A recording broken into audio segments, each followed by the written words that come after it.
வணக்கம் நண்பர்களே, நீங்கள் பார்த்து கொண்டிருக்கிற பதிவு கருப்பசாமி கோயில்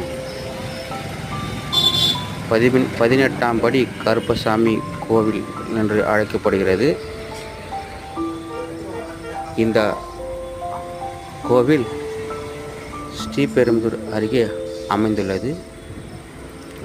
ஸ்ரீபெரும்புதூர் பூந்தமல்லி தேசிய நெடுஞ்சாலை செல்லும் வழியில் இந்த கருப்பண்ணசாமி கோவில் உள்ளது. தொடர்ந்து என்னுடைய சேனலை பாருங்கள். இந்த கோவில் இருக்கிற விவரத்தை நான் சொல்கிறேன்.